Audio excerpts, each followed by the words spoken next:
자, 우리 한번 옆 사람과 인사하겠습니다. 헌금 때문에 힘들어하지 마세요. 다음 반대쪽 사람에게도 헌금 때문에 힘들어하지 마세요. 제가 오늘 왜 이렇게 말씀 제목을 설정했냐면, 우리 성도님들하고 대화를 하다 보면 의외로 많은 분들이 신앙생활하면서 이 점에 대해서 부담스러워하고 있다는 것을 알기 때문입니다. 특히 교회 절기가 다가오면 더욱 불편해지기 시작하는데 헌금 때문입니다. 아닌 게 아니라 이 헌금 문제 때문에 이 교회에서 저 교회로, 저 교회에서 우리 교회로 떠나고 오는 분들도 적지 않다는 것을 알고 있습니다. 저는 안산에서 목회하면서 바로 이 헌금 때문에 교회를 크게 지으려고 하다가 성도들이 도망가고, 그래서 목회에 실패하고, 죄송스럽지만 하나님께서 우리 서강교회로 보내주셨어요.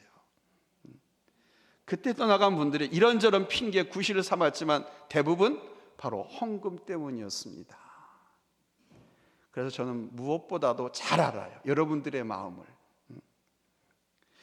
그런데 이 헌금 때문에 마음의 부담을 느끼는 분들을 보면은 크게 두 종류로 나눌 수 있습니다. 첫째는 부자이면서도 헌금에 대한 부담을 느끼는 경우가 있습니다. 서민들의 경우, 몇천 원, 몇백 원 때문에 고민하고 갈등하지만 이 부자들은 그냥 고민 없이 주저하지 않고 몇십만 원씩을 쓸 수 있는 아주 넉넉한 형편에 있습니다. 그런데 이상하게도 이런 분들이 헌금할 때만큼은 인색해집니다. 이들이 고민한 이유가 바로 그것입니다.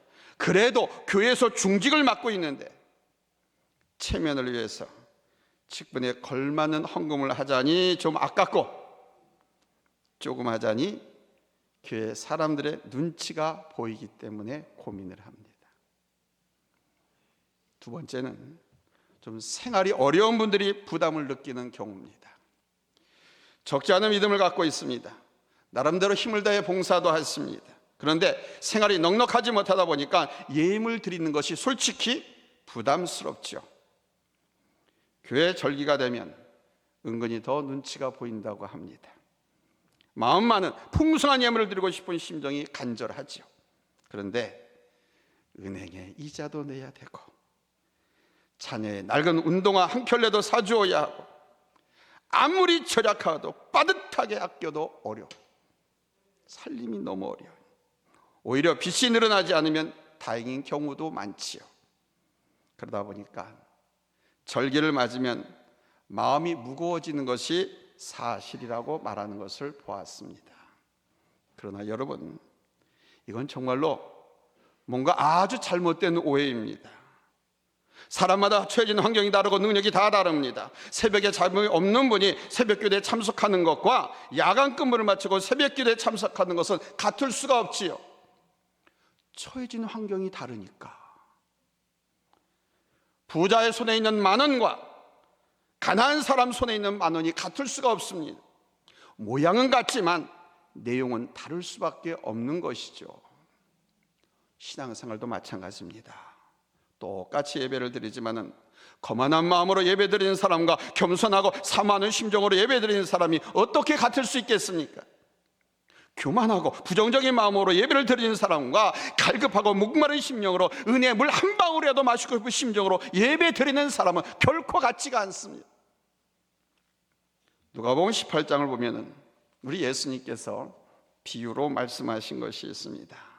바리새인과 세리, 이 두 사람이 성전에서 같은 날 같은 장소에서 기도를 했습니다. 기도한다고 하는 것, 이거 두 사람이 똑같습니다. 아니, 오히려 바리새인의 기도는 더 유창하고 멋져 보입니다. 이 바리새인은 사실 대단한 사람이었거든요. 율법을 다 지킨 사람이고 거룩하게 사는 사람입니다. 당시 그 사회 지도층, 최고층 권력가입니다. 일주일에 2번씩 금식도 했어요.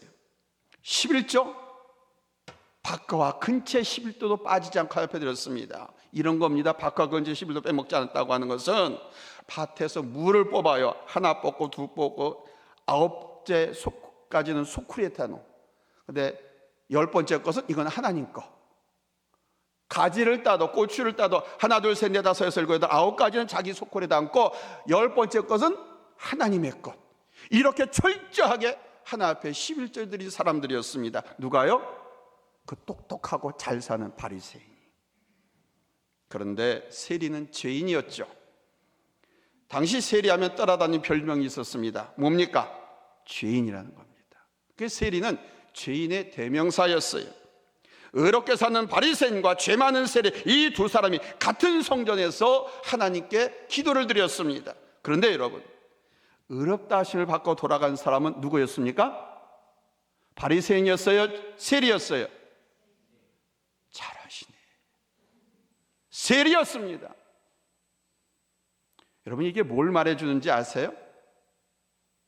그 똑똑하고 잘 살고 당시 종교 지도자였던 바리새인이 의롭다 칭찬받지 않고 오히려 죄인이었던 세리가 의롭다함을 받고 칭찬을 받았어요. 이게 뭘 말해주고 싶어 하나님께서 성경에 기록해 놓은 건지 아세요? 우리 하나님께 기도하는 모습은 똑같습니다. 그런데 속은 완전히 달랐다는 것입니다. 기도의 질이 달랐고 속 내용이 달랐습니다. 똑같은 복숭아를 먹어도 밍밍한 것이 있고 단 것이 있지 않습니까? 사무엘상 16장 7절 말씀 보면 우리 같이 읽어볼까요? 찾았으면 아멘 합니다. 합독합니다. 시작. 여호와께서 사무엘에게 이르시되 그의 용모와 키를 보지 말라. 내가 이미 그를 버렸노라. 내가 보는 것은 사람과 같지 아니하니 사람은 의물을 보거니와 나 여호와는 중심을 보느니라 하시더라. 아멘. 여기 용모와 키를 보지 말라. 무슨 말씀입니까? 껍데기를 보지 말라는 거예요. 왜 그렇습니까? 우리 하나님은 기도하는, 예배하는 그 사람의 중심을 보시기 때문이라는 겁니다. 여러분, 우리가 바른 신앙생활을 하기 위해서는 우리 하나님이 어떤 분이신지를 바로 아셔야 됩니다. 우리가 효도를 잘하려고 하면은 우리 부모님이 무슨 음식을 좋아하고 뭐를 원하는지 이걸 알아야, 또 어떻게 해드려야 기뻐하시는지를 잘 파악해야 부모님께 효도할 수 있지 않습니까? 부모님은 그냥 동네 가게, 생선 가게 가서 생선구이를 먹었으면 참 좋겠는데 이 아들은 남에게 보이기 위해서 워커힐 호텔 가가지고 그 소갈비, 그 비싼 거 남한테 보이려고, 또 남한테 자랑하려고, 내 부모님 내가 이렇게 해드렸다라고 그러려고 워커힐 호텔 데려가서 그렇게 대접한다고 하면 그게 효도일까요? 아니, 우리 부모님은 동네에 있는 음식점에서 생선구이하고 그냥 백반 찌개 먹고 싶어 하시는데 우리 부모님이, 우리 하나님이 어떤 분이신지를 알아야 합당한 신앙이 될 수 있고 여러분 기쁨이 넘치는 삶을 살 수 있는 거예요. 여러분, 우리 하나님은 어떤 분이십니까? 여러분이 믿고 있는 우리 하나님 아버지는 어떤 분이십니까? 첫 번째로요, 우리 하나님은 여러분이 함께 드린 재물이 적다고 여러분을 책망하는 분이 아니십니다. 오늘 보면 8절을 보면은 나는 내 재물 때문에 너를 책망하지 아니하리니 그러셨습니다. 이 말은 쉬운 거예요. 어려운 거 아니에요. 나는 너 헌금 때문에 책망하는 하나님이 아니다 라는 그런 말씀입니다. 참으로 놀라운 말씀이죠. 우리는 지금까지 하나님이 그런 분이신 줄 알았는데 여러분, 하나님은 예물에 많고 적음을 가지고 책망하지 않는 분이시랍니다. 우상 잡신들은 재물을 많이 가지고 오면 좋아합니다. 돈을 많이 바친 사람에게 축복을 해줍니다. 심지어 그러잖아요. 예언기도 해주다 한다고 하면서 복채를 달라고 하는데 복채가 적으면 복채가 작아 더 내놔 그러잖아요. 심지어는요, 사찰의 경우 대학 20철이 다가오면 한 번 연부를 해주는데 10,000원씩 받는다고 합니다. 제가 등산을 하다가 어느 사찰을 지나가게 되었는데 그렇게 적혀 있는 것을 봤어요. 한 번 연부를 해주는데 10,000원, 1회에 10,000원, 그럼 한 달이면 얼마? 30만 원 이렇게 적혀 있더라고요. 그런데 알고 보니 전국 대부분의 사찰들이 그렇게 하고 있다고 합니다. 100만 원 맞추면 100일 동안 명단에 올려놓고 연부를 해준대. 모르겠습니다. 좀 할인해주는 사찰이 있는지는. 여러분, 이것은 우리 사회의 종교가 얼마나 타락했는가를 여실히 보여주는 겁니다. 오늘 본문의 시대 당시 이방인들은 우상에게 제사를 지낼 때마다 얼마나 많은 제물을 갖다 바쳤는지 모릅니다. 신이 자기들이 바친 그 제물을 먹는다고 생각했기 때문입니다. 그래서 많이 바치면 바칠수록 신이 좋아한다고 믿었습니다. 그런데 불행하게도 이스라엘 백성들 또한 역시 우상의 영향을 받아서 하나님도 그런 분인 줄 착각하고 있습니다. 우리 한국교회 성도들도 우리 유가 불교의 영향을 받아서 우리 하나님을 부처 섬기듯이 우상 섬기듯이 그렇게 하나님을 섬기고 있지는 않습니까? 우리 하나님은 그런 분이 아니십니다. 그 영향을 받아서 얼마나 많은 재물을 갖다 바치는지 모릅니다. 부지런히 갖다 바쳤습니다. 그렇게 해서 큰 교회들이 이단 사이비 교회들 아닙니까? 이사야서 1장에 보면은요, 이스라엘 백성이 얼마나 많은 재물을 바쳤는가를 알 수 있습니다. 무수한 재물을 바쳤다고, 무수한 재물, 셀 수 없는 엄청난 재물을 바쳤다는 거야. 무수한 재물이라고 하는 것은. 그러나 여러분, 하나님은 11절에 보니까 무수한 재물이 내게 무엇이 유익하뇨? 결코 유익하지 않다라고 말씀하십니다. 또한 11절에서 순양의 번제와 살진 짐승의 기름에 배가 불렀다 이렇게 말씀하시고요. 오히려 13절에 보니까 그 헛된 재물 다시는 가져오지 말라고 우리 하나님께서 아주 단호하게 명령을 하셨습니다. 다시는 그런 재물 가져오지 마세요가 아니고 다시는 그런 헛된 재물 가져오지 말라. 여러분, 그러므로 이제부터는 헌금 때문에 힘들어하지 마시기 바랍니다. 장로님들, 재정 맡고 있는 장로님들, 교회 살림살을 맡고 있는 분들, 이런 걱정하지 마세요. 이게 우리 하나님의 마음이에요. 그 하나님의 마음을 이 시간 제가 여러분들에게 전달하는 겁니다. 헌금 때문에 눈치 볼 것 없습니다. 많이 드려야 하나님이 기뻐하실 것이라는 이 생각 아예 지워버리세요. 그건 우상이나 잡신들이나 그런 겁니다. 우상과 잡신을 뒤에 놓고 그 사이비 교주들이 그렇게 성도들을 혹세무민하는 겁니다. 잊지 마십시오. 내 재물 때문에 하나님은 나를 책망하지 않으신다. 자, 그렇다면 말입니다. 이게 뭘 말씀하시는 걸까요? 하나님은 재물 그 자체를 받으시는 것이 아니라 그 재물에 담겨진 그 사람의 정성과 중심을 보신다는 겁니다. 저는 헌금 이야기가 나올 때면 우리 주님께서 말씀하신 과부의 두 렙돈 사건을 빼놓지 않습니다. 그때 그 여인이 바쳤던 헌금은 토탈 두 렙돈입니다. 렙돈은 그 당시 그 사회의 최소 화폐입니다. 그럼 현재 우리나라의 최소 화폐 단위는 얼마입니까? 10원. 10원. 안 믿겨지셔요? 쉽게 말씀드리면 그 과부가 바친 헌금은 10원짜리 동전 2개였습니다.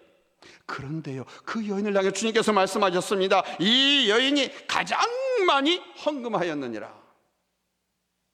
도대체 이게 무슨 말씀일까요? 우리 하나님은요, 헌금 그 자체를 보신 것이 아니라 그 여인의 마음을 보셨다는 겁니다. 아멘. 여러분, 우리가 올바른 신앙인이 되려면 하나님이 어떤 분이신가를 바로 아셔야 돼요. 집을 팔거나 빚을 내서 헌금을 해야 한다고 하는 말, 여러분 헌욕되지 마세요. 우리 하나님은 그런 걸 요구하시는 분이 아니십니다. 그러나 중요한 건 마음의 중심이고 진실이고 여러분 정성인 것은 믿으시기 바랍니다. 반대의 경우를 한번 생각해 볼까요? 과부의 두 렙돈을 헌금했을 때 우리 주님은 칭찬을 아끼지 않으셨습니다. 그러나 만일 부자가 두 렙돈을 바쳤다고 칩시다. 부자가 두 렙돈, 한 끼 식사비로 몇십만 원을 아낌없이 지불하면서 사는 부자가 두 렙돈을 바쳤다고 하면 이거는 문제가 되는 거죠. 재물은 하나님이 주신 것이고 우리 하나님의 것입니다. 그분이 주셨으니까 소유권이 누구예요? 하나님입니다. 우리에게 잠시 관리해서 잘 쓰라는 거예요. 그것과 죄짓고 지옥길 가는 길에 쓰지 말고 선한 일에 앞장서 섬기고 하나님의 이름을 영화롭게 하는데 잘 쓰라고 우리에게 맡겨주신 거예요. 그 재물을 쌓아두고 교회나 불안 이웃에 쓸 줄 모르는 사람은 책망을 피할 수가 없습니다. 우리 하나님은 나는 내 재물 때문에 너를 책망하지 아니하신다라고 말씀하셨습니다. 즉 이 말씀을 바꾸어 말하면 너의 중심과 정성이 없는 재물은 내가 책망하겠다, 그런 뜻이죠. 사랑하는 여러분, 헌금의 액수는 각자의 형편과 사정에 따라 많을 수도 있고 적을 수도 있습니다. 그러나 중요한 것은 뭐냐? 마음과 정성을 얼마나 드렸느냐 하는 것입니다. 왜 마음과 정성을 하나님께서 받기를 원하시냐? 두 번째 대지입니다. 우리 하나님은 만물의 주인이시기 때문에 그렇습니다. 사람들이 기분 좋을 때가 두 가지가 있대요.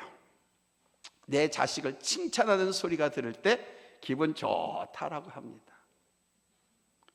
아니, 자기 자식 칭찬하는데 기분 나쁜 부모 있어요? 한번 손 들어봐요. 없습니다. 불효자식이라 하더라도 남이 칭찬해 주면 감사히 기뻐요. 또 하나는 선물을 받을 때 기분이 좋다 그럽니다. 특히 선물이 푸짐할수록 기분 좋은 것이 사실이죠. 아닙니까? 아니라고 하는 분들은 이제 다음부터 조금 선물 받을 때 아무튼 크고 작건 간에 아무튼 간에 기분이 좋다고 그래요. 근데 푸짐하게 주면 더 좋다고 그럽니다. 사람의 마음이 이렇다고 보니까 이방인들은 이방신들의 우상에게 엄청난 재물을 갖다 바쳤습니다. 그러니까 재물이 많을수록 신이 기뻐한다고 믿은 것이죠. 마치 신에게 바친 재물을 선물인 양 생각했습니다. 이 조명이 자꾸 나갔다 들어갔다 해요. 그래서 제가 녹화된 것을 보니까 그렇지 않아도 제 얼굴이 검은데 이 검은 거를 커버하기 위해서 비비드 바르고 나오는데 시꺼멓게 나오더라고요.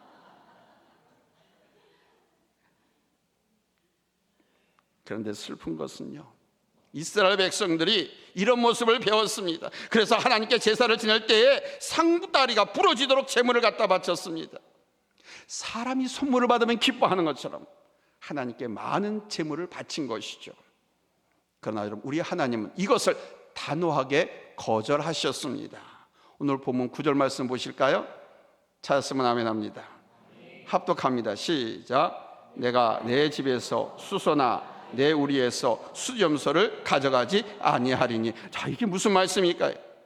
이 말씀은요, 내 재물을 받지 않겠다는 그런 말씀입니다. 단호한 말씀입니다. 여러분, 혹시라도 헌금을 드릴 때 우리 하나님께 선물 바치듯이 하지는 않았습니까? 선물 드리듯이 하나님께 바치지 않았느냐 이거예요. 잊지 마십시오. 헌금은 선물이 아닙니다. 절대로 헌금은 선물이 아닙니다. 선물이 뭡니까? 내 것으로 남에게 베풀어 주는 게 선물이죠.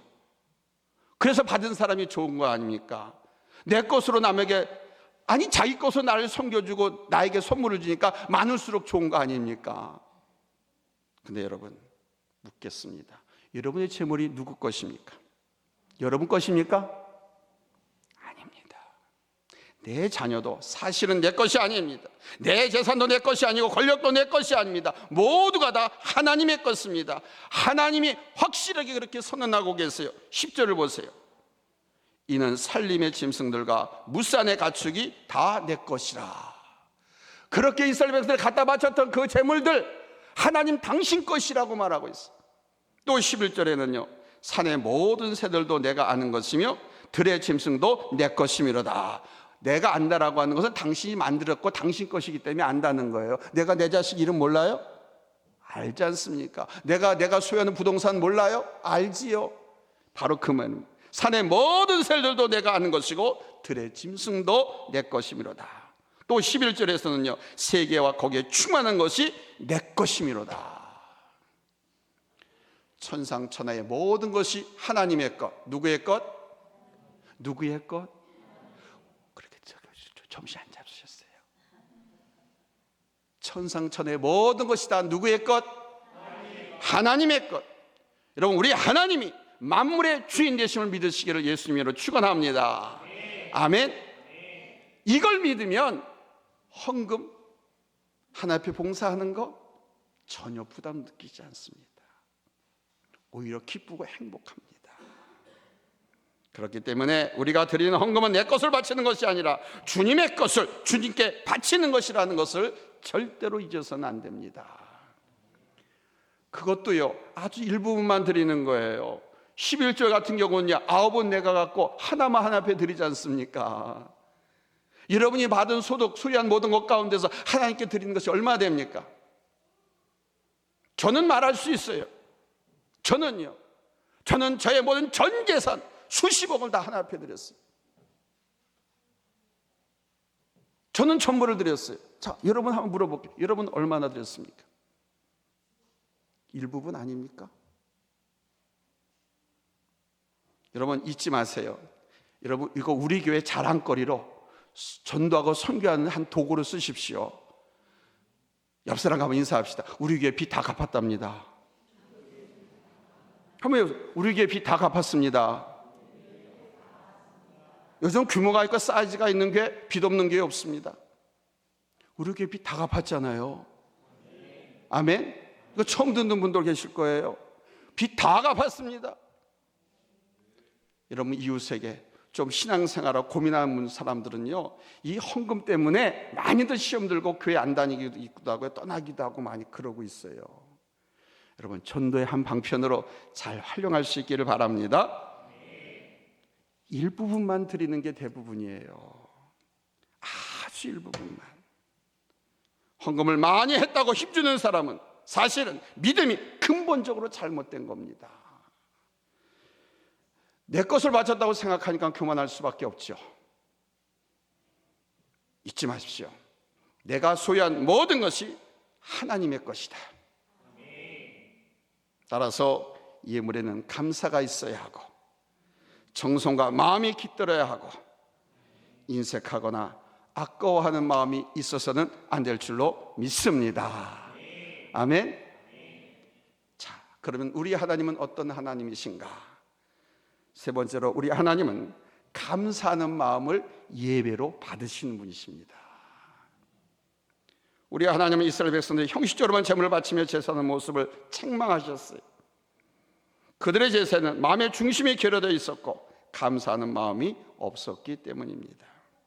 14절을 보면 하나님께서 진정으로 원하시는 제사가 무엇인지를 잘 보여주고 있습니다. 14절에 감사로 하나님께 제사를 드리며 그러잖아요. 뭐로 하나님께 제사를 드려? 이스라엘 백성들은 소나 양이나 돼 잡아서 하나님 앞에 바쳤는데 하나님께서 그걸 구역질이 난다, 더 이상 가져오지 말라 그러셨는데 하나님께서 기뻐 바친 제사는 뭐냐? 감사로 예배드리는 사람. 아멘. 우리 하나님이 제일 기뻐하신 예배는 뭐냐? 감사로 예배드리는 사람. 23절 말씀에 감사로 제사를 드리는 자가 하나님을 영화롭게 한다라고 밝히고 있습니다. 여러분, 하나님을 영화롭게 하는 예배는 많은 예물이 있는 예배가 아닙니다. 형식이 거창하고 모양이 화려한 예배가 아닙니다. 감사하는 마음으로 우리 주님을 찬양하는 예배가 바로 우리 하나님을 영화롭게 하는 예배인 줄로 믿으시기를 예수님의 이름으로 축원합니다. 할렐루야. 사랑하는 성도 여러분, 하나님이 제일 기뻐하시는 것이 뭐라고요? 감사로 예배드리는 것. 그런데 이 감사는 참 묘한 부분이 있습니다. 풍족하게 살면서도 감사하지 못하는 사람이 얼마나 많은지 몰라요. 호강하는 환경에서도 사실 이 감사를 모르고 산다고 하는 것은 불행한 일이죠. 정말 남들이 볼 때 부럽고 행복하게 사는 것 같은데 행복한 줄 모르고 감사할 줄 모르고 얼마나 불행합니까? 그러나 부족한 환경에 있을지라도, 가난하고 아픈 환경에 있을지라도 여러분 감사를 발견하며 사는 사람, 이 사람이 얼마나 귀합니까? 이 감사를 발견하는 여러분들이 되시기 바랍니다. 아멘. 그럼 내 삶이 다 감사로 바뀌어져요. 작은 것을 보고 감사하니까 더 큰 감사거리를 주시고, 그래서 맞잖아요. 조금 반딧불을 보고 감사했더니 이 전기불을 주시고, 전기불 주신 것을 감사했더니 하나님께서 태양빛을 주시고, 아멘. 그 태양빛을 주신 하나님께 감사했더니 하나님께서 영원한 빛이 되고 소망의 우리 예수님을 우리에게 주셨다라고 밝히고 있지 않습니까? 어떤 분은요, 교회 계단을 오르시다가 넘어져가지고 무릎이 깨졌어요. 그런데 그러니, 어떻게 집사님, 하나님이 무릎은 깨졌는지 모르지만 부러지지 않게 해주셔서 감사합니다. 또 뭐든 넘어지면서 손을 잘못 짚어가지고 손목이 나갔어, 한쪽이. 어떡해요 권사님, 어떡해 그랬더니, 아니에요 목사님, 감사해요. 나머지 손은 멀쩡하잖아요. 그러면서 감사하는 분이 있더라고요. 그렇습니다 여러분. 감사라는 말, 감사라고 하는 것은 신앙 고백입니다. 원망스러운 환경이지만 그 속에서도 감사의 기도를 드릴 수 있는 사람이 바로 성도라는 겁니다. 구원받은 예수의 사람들이라는 겁니다. 항상 기뻐하고 범사에 감사하는 삶이 바로 우리 주님께 가장 기뻐하시는 예물이 되고 큰 영광이 될 줄로 믿습니다.